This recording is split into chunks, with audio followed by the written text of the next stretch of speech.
You are listening to the Cattle Call Podcast. This is the place where computer-aided design and drafting meets humor and practicality, with a touch of business acumen thrown in for fun. Jim and Rocco, the owners of Zentek Consultants, the premier U.S. technology consulting firm for architecture, engineering, construction, and manufacturing, discuss the fascinating world of CAD with some humor and some honesty. The Cattle Call Podcast. Hello, everybody, and welcome to another episode of the Cattle Call Podcast with Jim and Rocco for Zentek Consultants. I am Jim A. Coppinger Esquire, and oh boy, he's really full of energy today, folks. This is Rocco Parisi. Dude, I was going to do the whole Wild Stallions thing, and you just blew it right out of the water. You know, I'm getting all set here. That's right. Luckily, we have a guest today who's going to make our lives a lot better, and he's more fun than you are anyway, Rocco. We have a special guest. We have Mr. Travis Fischer in the house. Travis, thanks for being here. Absolutely. Thanks for having me. No, we appreciate it, man. Hey, so Travis is the VDC Manager for Kinsley Construction, and he is here to talk to us today about current and emerging construction technologies. That sounds like a real podcast title. I like that. It was Travis's idea. Luckily, we got somebody with a brain around here.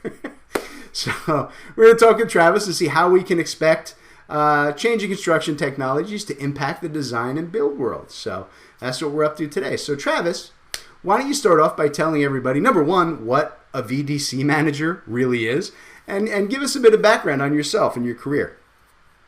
Absolutely. So once again, thanks for having me, guys. My name is Travis Fischer. I work for Kinsley Construction currently. I'm the VDC manager here.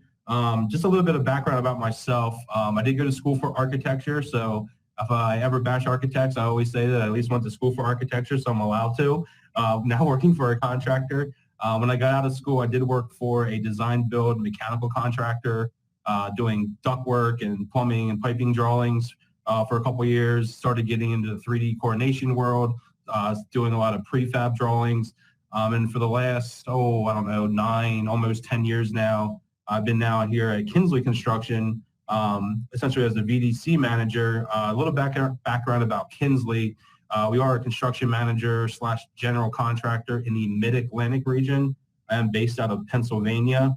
And to your question about what is a VDC manager, I always like to say, the architecture and the design world had fancy titles of BIM managers, and, many years ago when that was the new buzzword. So the construction industry had to come up with their own kind of fancy titles. So VDC is virtual design and construction. Of course, we had to really emphasize that construction word in there. How I always like to explain to people, we hear VDC, we hear BIM. Sometimes they're used interchangeably. What is the difference? Are they the same thing? I always like to say, BIM is a huge part of VDC, but it's not the only thing. No different than, we have a pre-construction department that's made up of estimating, but estimating isn't the only thing that our pre-construction department does. So I like to say that VDC really encompasses all of construction technology, a large part of that being BIM and 3D modeling, and all that sort of fun stuff. But it also incorporates some other things that, you guys are probably familiar with, such as, drones and laser scanning. And yeah, that's related to BIM in some ways, but it's not necessarily the 3D modeling process. So that's always how I like to explain what VDC is in terms of my world. I like the fact that you got to make up your own acronym for yourself. That's right. I'm gonna go with something good. I want to be the RPH. That'd be my new title. It's the Remarkable Podcast Host. That's my new title, Rocco. Can we put that on the business cards? Absolutely not. That's kind of what I figured. Well, it was worth a shot. So I'm not as cool as Travis, so I don't get my own acronym. But all right. So that's actually a really good overview of what a VDC manager really is. I think you explained that really well. So let's get into today's topic, right? So it's construction technology, right? And what's coming and what's been happening. It is a really big topic, and we actually discuss this on this past podcast all the time. It comes up a lot. And we've talked about the fact in the past that, construction firms are notorious for falling behind the times in terms of technology adoption, and we've discussed some of the reason why, Rocco and I have. And what I really want to focus on today is more of the positive instead of the negative. Because believe me, Rocco's really good at the negative. I'm blaming him. It's not me. But I really do want to see and get your input, Travis, into where the construction world is moving forward with advanced technology, and talk about the reasons why those particular items are growing, right, while others might just be getting ignored. So let's start by focusing on some of the current software and related items, hardware as well, that are seeing more widespread adoption right now. So Travis, in terms of our construction people, right, what do you think are the biggest technology tools that have been pretty widely adopted like over the last year or so? That's a great question. I think fundamentally, we talk a lot about BIM, and realistically, BIM was I'll call it the buzzword 10 years ago, and now it's kind of gone by the wayside. But I think the industry is finally getting to the point where BIM, 3D modeling is becoming more of the norm and not the exception. And I've seen that change not only in my company, but in the markets that we work in, and even going to conferences and talking to other contractors. It seems to be much more widespread. We carry money in our budgets for it. Our owners are much more sophisticated, so they understand it. So, while BIM and Revit and Navisworks and all these great tools are not quote unquote new, I think finally they're settling down, becoming industry standards, norm, expectations. People are asking for renderings. People are asking to see coordination models. People are providing Revit models where when I first started my career, it was pulling teeth to get a Revit model from an architect, and you had to sign all these waivers and release forms and everything else. So I think we're finally at that point where BIM is becoming the standard, which is great, because I think we all really recognize the value that both 3D modeling and the BIM process really lends itself to. Some of the other kind of related technologies that we've been doing once again much more of in the last couple of years than we were 5-10 years ago. Once again, laser scanning is nothing quote unquote new. I think that technology has come a long way. The scanners are incredible nowadays. They're becoming smaller and smaller. The price points are much more reasonable to get into that market. So with that, I think we've just been using that technology more and more, and that's also becoming more standard operating procedure, where we used to be the exception, and it used to have to be some very complex or some very high-end or sophisticated project. We're actually using the technology on some more, basic and more run-of-the-mill projects, because the price points have come down, the hardware and the software have come down in terms of usability, cost, user-friendliness, and all those sorts of things. Yeah, we're definitely seeing a big uptick on that on the civil side as well. The laser scanning, the LiDAR, that type of thing, like you said, it's been around for a while, but it was always the high-end projects that could afford it. And now it's really come to the point where more and more of the software systems that we see and we deal with here at Zentech are just incorporating nice advanced point cloud editing and manipulation capabilities. So we're seeing it in both the architectural and the civil side, but I've seen a big uptick on that with our civil clients. No, that's great. To your point, a couple years ago, the file sizes were so cumbersome. You had to have these supercomputers to even open up the files and actually manipulate them in any way. And just with the software and the hardware, I think all of it's become much more user-friendly and accessible for the average project, what I'll say.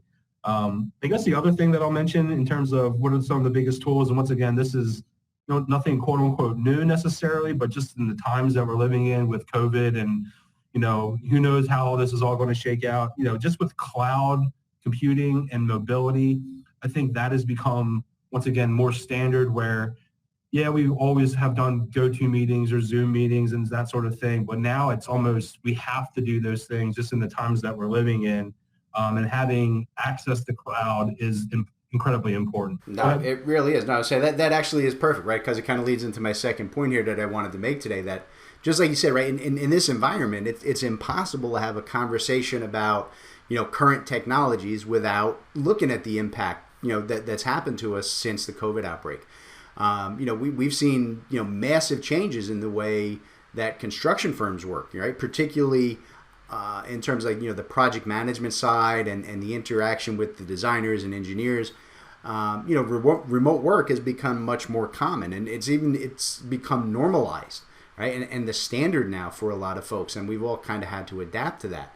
And for a lot of us, it's been a blessing, right? And for others, it's been very frustrating. And at the end of the day, right, I think any way you cut it, right? Construction is always going to be, a quote unquote in-person industry, right? So somebody has to show up on site to dig the holes and to bang in the nails, right? But in terms of communication and collaboration, there has been a lot of change happening. And like I said, a lot of it is the communication collaboration stuff. But in terms of emerging technologies that you think are the most important, right? In this new environment, right? Which ones do you think are the biggest ones that you're seeing the change on? And how do you see them changing the construction work process between field and office? Yeah, that's a great question. I mean, I really think, prefab, offsite construction, that we've always seen the value in that. But, once again, in today's day and age, that technology and that process has almost become invaluable. The quality is obviously much higher.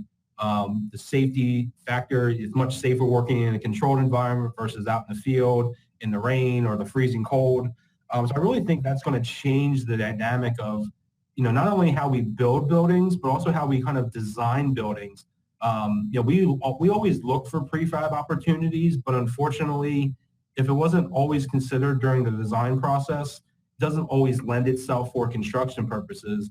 And I think the design community is really kind of looking at new ways to design, whether you want to call it modular or offsite construction, and use these techniques to really enhance their designs and to really allow contractors such as ourselves to kind of build things a little bit more efficiently, maybe with less people.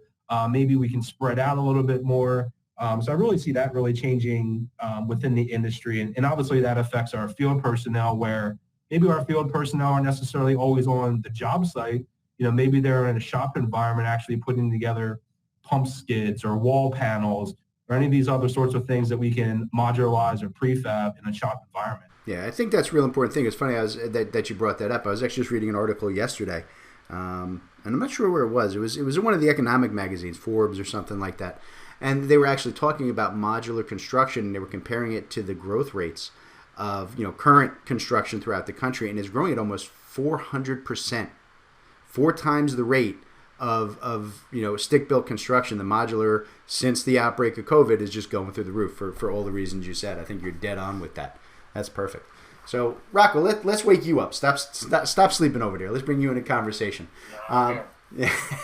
So in terms of our client base here at Zentech, right, what are you hearing about the impact of remote work and technology? Are people looking to go back to like the tried and true as soon as they can, or are they talking about adapting some of the new processes, both on the software and on the construction workflow processes? Are they looking to do that on a more of a permanent basis? I don't think that there's a definitive answer to that, because there's not a definitive answer to when this whole situation is gonna end with COVID, right? But I think if you want to keep it, keep it positive, I think the more time people spend working remotely, the more accustomed they grow to working in this manner, and they find ways to make it work, right? I mean, you look at a technology like Microsoft Teams alone, for example. How many firms were using Teams before this whole situation, and how many are using it now? How many have broken into it and found a way to make it work? Right? Adaptability, right? It's the hallmark of humanity, and particularly the construction world, no doubt, right? Those who can adapt survive. If you can't, you're out. Okay. So I think even before the COVID really hit, I think the construction world was actually undergoing a lot of changes anyway. Right, there was a lot of forward motion in new technology adoption over the last few years, and I think much more than we've seen in previous decades. And Rocco and I think we've seen here at Zentech a large shift in our client base, right, which for years was heavily design industry focused, right? Because they were the guys who would use the technology that we support and train and sell and so on.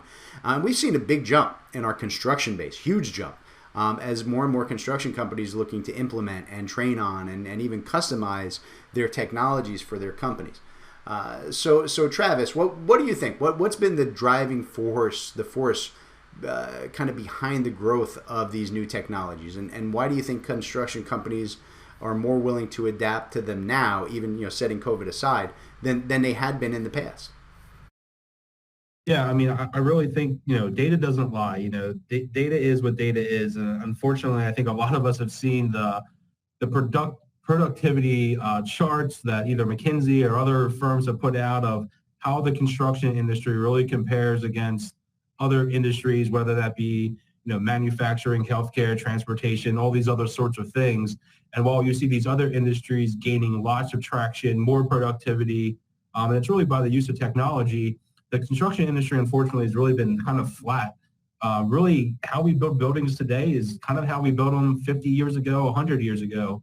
Yeah, some things have changed. We have some more equipment, but fundamentally, we kind of still do things the old school way. And I think with, newer generations coming in, coupled with advances in technology, I think our industry is finally realizing that, hey, we really need to, for lack of a better term, steal some of these ideas from the manufacturing industry, for example. How can we be more productive? Now, the construction industry is a little unique in the sense that it's not manufacturing. We're not building, the same building a million different times like a manufacturer would, but we can still steal and borrow a lot of those same principles from other industries. So I think that's one side of it. And of course, the other side of it that, most construction professionals certainly know is skilled labor. Unfortunately, our industry has had a dip in skilled labor, and some of our most skilled laborers are getting ready to retire. They're in their 50s and 60s. They've lived a good life in the construction world, and they're ready to retire and kind of get out. And how do we retain that knowledge before they retire, and how do we transfer that to some of our younger generations and up-and-coming workers? So really kind of bridging that gap between, we have this very skilled gentleman or skilled woman who's in the industry. Now we have some new people coming in that aren't as skilled. How do we bridge that gap with skilled labor? Because unfortunately, we just don't have it in the industry right now. So I think those two things coupled together are really the driving force and a kind of a wake-up call to the construction industry to say, hey, you know what? We really need to rethink how we do things, and we can't just keep saying, well, that's the way we've always done it. Those are some of my least favorite words and phrases that I hear, and I think we're finally understanding that those impacts have negative consequences that we just can't keep doing over and over again. Yeah, I couldn't agree more with that. There's nothing wrong with teaching your kids to work with their hands, and it's not an either-or concept, right? People who work with their hands can be really skilled with technology, and the reverse is also true, right? Guys who have great software and technology can also get out and do actual work. We need to find that blend point for both of them. I think that's a great point. So the other thing I wanted to touch base with you here, Travis, right? I'm always really interested in getting feedback from people like you who live on the front line, so to speak, of the construction design world and what their favorite tech is. Right? So I love it when we have someone like you on who is really focused on, using the latest tools on actual billable projects, because I think it gives, our listeners a good idea of, what can happen when, you pull all the software marketing and all the hype that you get from the developers out of the way, right? And we can get a picture of what really works from a practical standpoint and what doesn't, right? So Travis, let's do this. What is your personal, right, favorite technology, new technology that you're using today in your regular process, right? And which one has the biggest short-term benefits for the construction world that you can see? Oh, there's lots of fun toys that we're playing with right now, but I think an easy one is something as simple as either real-time rendering, where even 5 years ago, to get a rendering out of Revit or other software, you had to do all these things. They had to use cloud credits and processing, and they had to have monster computers and all this sort of thing. But now just the way the gaming engines are kind of overtaking the design world and even construction world, and having these gaming engines really provide very realistic renderings at a very kind of easy way to do it. I think our clients are really receptive to that. Now, certainly, we're not going to replace the architect's job of, providing the vision of what a building is going to look like, but to understand, we can show our clients, even our subcontractors, what something's supposed to look like and we can do it much easier, much cheaper, much faster, and we don't have to spend a lot of time, processing and have these, mega computers to do that. So I think that's an easy one with real-time renderings and some of the software that's out there right now. Something else that we're playing around with a little bit are the 360 cameras that are on the market. You guys might have seen, 360 photos on Google or Facebook, or even the 360 roller coaster videos on YouTube or something. But that technology is pretty cheap in terms of technology and price point. And you can really do a lot of valuable documentation and some other really cool things using these 360 cameras in terms of documenting a building, providing almost virtual walkthroughs. You can almost think of it like Google Street View, but for your building. We've seen, and we've worked with a couple of our clients who are really looking at that technology from terms of regular updates to as-built in the field. Just to be able to use it for documentation of where everything is and what's happening. It's got some great functionality. I'm with you on that. I think that's some cool stuff. So, all right. So I think this is a point where we can take a quick break to hear from today's sponsor. And when we come back, we will get into the future technologies that we see with Travis and where he sees those going. All righty, folks. We'll be back in just a minute with more of the Cattle Call Podcast. All right, everybody. Today's podcast is being brought to you by BricsCAD. BricsCAD, the AutoCAD alternative that will give you all of the tools that you need in the AutoCAD design world, but in a simpler, more affordable package. In particular, today's session is being brought to you by BricsCAD BIM, the 3D modeling system that is the BricsCAD version of Revit. It actually allows you to go in and do all of your 3D modeling, all of your BIM intelligence in your standard DWG file. So you can do your 2D layout and drafting using all the same tools that you have and easily convert those over to full 3D models, and then add in and automatically using artificial intelligence convert all of that data into fully developed BIM models to the level of development that you need. BricsCAD BIM, probably the greatest advent into the BIM world in the last decade. So Rocco, tell the kind folks how they can reach out to us and how they can get more information about BricsCAD BIM. Sure, you can reach out to us at zentechconsultants.net. That's ZENTEK consultants.net. Or you can give us a ring, 866-824-4459. And how about I'll give you an email address too. It's sales@zentechconsultants.net. All right, lots of ways to reach out to us about BricsCAD BIM. Hello, everybody, and welcome back to the Cattle Call Podcast. And we are talking today with Travis Fischer of Kinsley Construction about the best and the brightest technologies in the construction world today. In the first segment, we talked about the tech that's really seeing widespread adoption today. And now I'd like to get into what we can expect for tomorrow and beyond. So, Travis, what are the new technology fields that you're looking at as the next big thing, right? What's coming down the road for the construction world that you think can have a really big impact? In my mind, I think there's two kind of real big things that at least I'm personally interested in. The first one being data.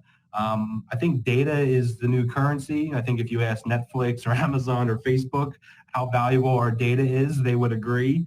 But it's really interesting what you can actually do with data once you can actually sort through it and make sense of it. So we hear all these buzzwords, big data. How are we going to access it? Accessibility. How do we sort all through the data? But really being able to have data and have things trackable and measurable allows us to make intelligent decisions, better processes, and really analyze what we've been doing, where our weak points are, where our strong points are, what we need to work on and get better at. And I think being able to now take data and actually combine it together using softwares like, Power BI that everyone's familiar with, or even something like Domo that's out there, being able to actually leverage this data in an analytical way to actually make real-time decisions on our projects. What's best for this aspect of the building, or our clients asking for this, how can we deliver it in a better way? And being armed with that data is really invaluable to our industry. So yeah, I really think data is a huge aspect of that. And I think the other thing that, I'm really looking at And I'll be honest, I don't think it's quite there yet, but augmented reality, augmented reality and virtual reality, these things have come out in the last couple of years. We see all the great marketing sales pitches of all of them, and I played around with them, and they're great. I know some people are using them with success, but in my opinion, they're not quite there yet. But I think augmented reality, once the technology and hardware really catches up, I think that's going to be an absolute game changer where that can also fill in that skill labor shortage gap. Imagine, wearing a headset, and now I don't need to be trained how to take something apart or putting it back together. I have my headset on, and the headset's telling me, turn this valve, put this piece into here. It's automatically measuring how far you off a column line or a wall. I really think once that hardware and software catches up, that is truly going to be a game changer, especially in the construction world. Yeah, it is a big thing, no doubt. I mean, I've seen, the same as you, right? I played with the augmented reality, and it's staggering in its implications, but I agree that it's not right there. And yeah, I wasn't expecting your answer on the big data, but I have to tell you that is a vital thing. I mean, it's something that we're dealing with here at Zentech, right? We're dealing with Power BI and trying to control just a massive amount of information that's at your fingertips. But until you can structure that and organize it, it's like a giant boulder. You can't do much with it. But if you can chisel it down into nice, pretty architecture, wow! Now you got something that you can really do a lot with. So that's an interesting take on it that I was not expecting. So all right, I like that answer. So I think that when it comes to talking about emerging technologies, I think one of the big things that always makes people nervous is separating the hype from the reality. Right? We all read the articles and we hear the news reports on all these great potential technologies that are coming and are going to change the world, and some of it never shows up, and some of it, when it does, is just completely underwhelming. All right, and some of it just fades away just as quickly as it showed up. Right, and I think that. In my mind anyway, that's always been part of the construction world's resistance to new tech. They run on tight budgets and they're not spending a ton of cash on promises, right, when so many of those promises haven't come true in the past. They kind of go to where you were saying, right, if we listen to all the marketing and sales folks like Rocco, sorry, who told us that our buildings would all be built remotely via VR headsets and, large-scale 3D printers coupled with machine control, labor bots by this time, right? We'd all be out of business if that's what we had invested in, 10 years ago. So Travis, right, how do you suggest that listeners evaluate and decide which technologies they should invest in and which ones are not likely to be viable? How do they tell the difference? That is the $1 million question, right? And you can certainly spend $1 million go chasing for that answer. I think it's really easy in the technology world to get lost in all the coolness, all the cool factors of what these things do. You start chasing the shiny object, and you can really go down a lot of different rabbit holes. And some of the price points for some of these technologies are not cheap to really try out. So I always say to the technology sided folks is sometimes you got to take a step back and say, technology really offers a lot of solutions, and it's solution. And then we go looking for a problem for it to solve. And to really be successful with, new technologies and how you decide, what you want to invest in, you really need to think of it the other way. You need to find a problem first in your business, at your company, something that you're trying to solve, something that people are struggling with. Then go find a piece of technology, aka the solution, to really fix or help mitigate that problem. So when you look at it that way, I think it'll help guide you from a business perspective as to what new fancy toy you want to go chase, instead of chasing all of them at once. That's a really good point. So, okay. So I guess the flip side to that coin, right, of the hype and which works is the longevity of the new technologies, right? I mean, listen, it wasn't all that long ago that things like, document management and ERP systems, they were touted as, they're the most valuable tools for a construction company. But really, and honestly, they never really reached the wide-scale adoption in that industry. And they're kind of fading out from use nowadays in general is what we're seeing. So longevity for new technologies is a really difficult thing to predict. And that can have major impact on a construction company's bottom line. Listen, I've seen, like no shortage of cases where, firms keep using out-of-date processes and tools, right? Just because they spent a ton of money getting them set up and implemented, and they're not willing to take, or the person who was in charge of that is not willing to take the heat for what management is going to see as a mistake. If now that technology is no longer the right way to go, things have changed. So what do you think, Travis? Is there a way to determine the staying power or the longevity of an emerging technology? Right? How can people listening know that they've, that what they've been told to expect long term can really happen? Yeah, I always suggest you really want to talk to people on the front lines, and by that I don't mean the salespeople.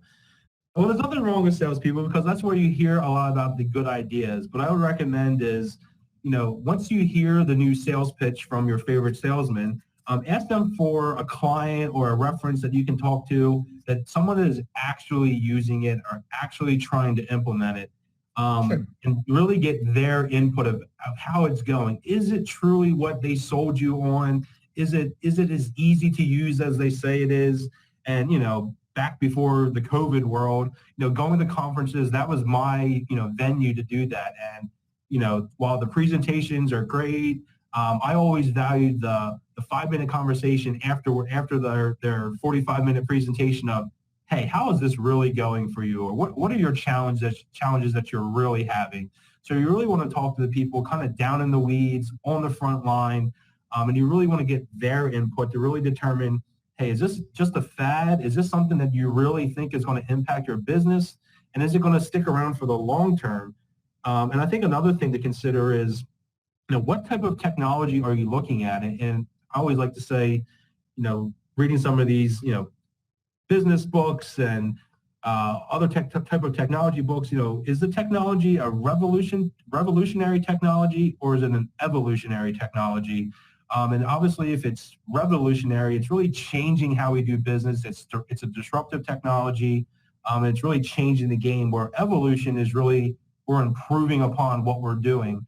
So I think that, coupled with, how you're evaluating the technology, will also help you really understand, is this something that I'm taking a big risk on and rolling the dice, and if it doesn't work out, it's probably going to go away, or am I just improving a process that I already have? Yeah, that's a fair differentiator. I like that.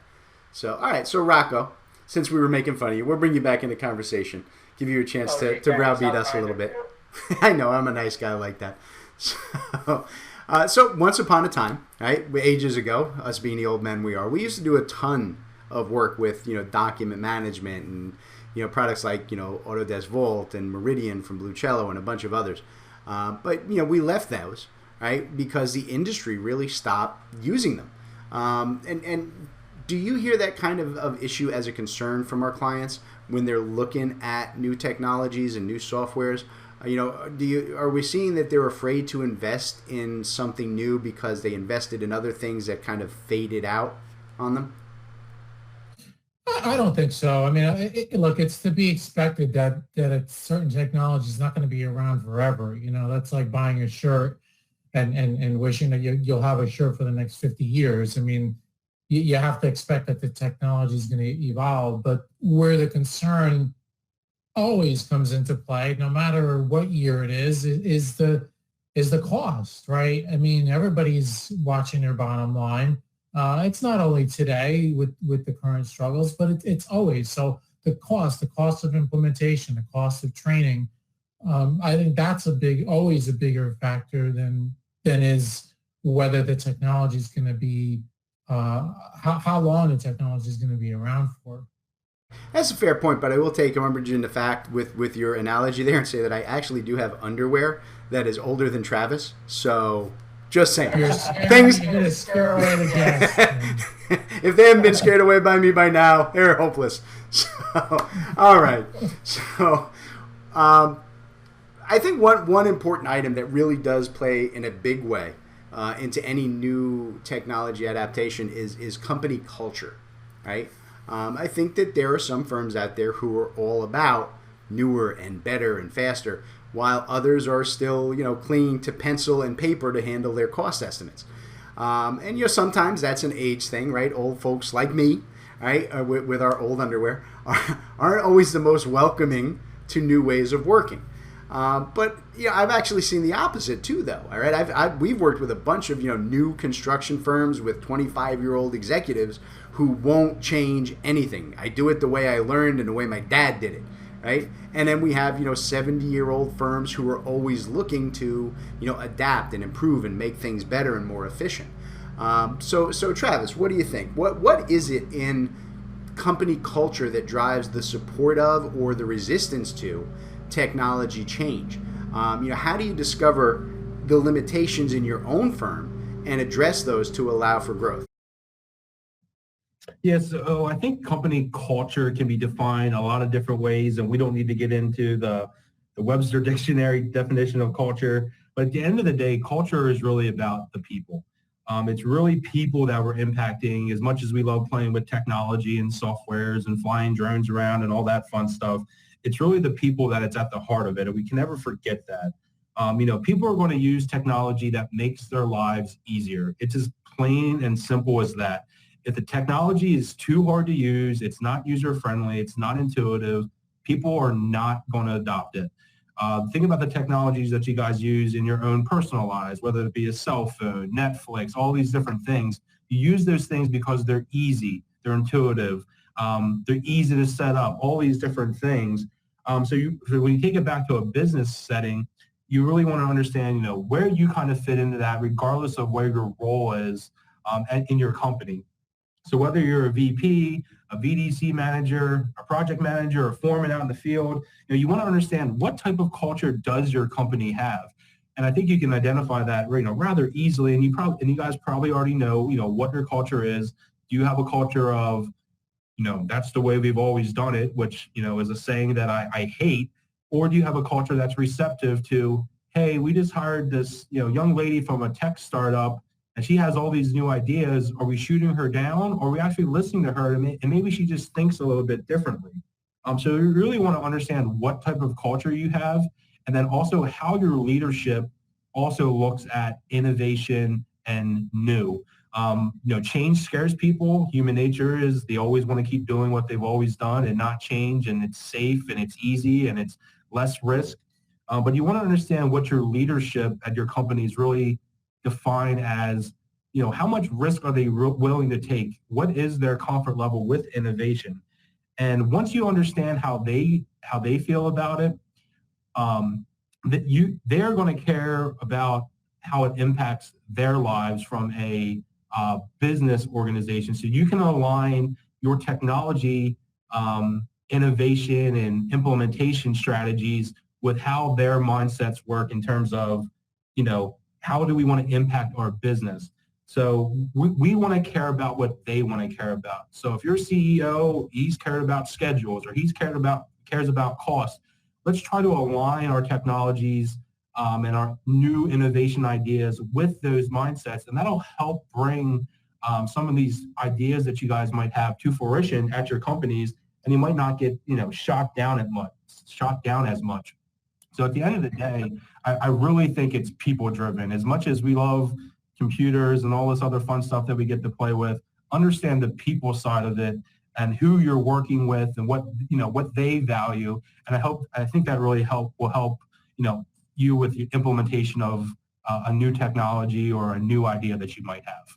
That's it. Follow the least path of resistance, right? Give people what's going to make them happy. It's a great tip. Right. So nice. All right. So I think that we're going to wrap it up and leave it there for today. So I want to thank Travis for being here, which, despite the fact that he knows Rocco and I and has worked with us before, he still showed up. You should have known better, Travis.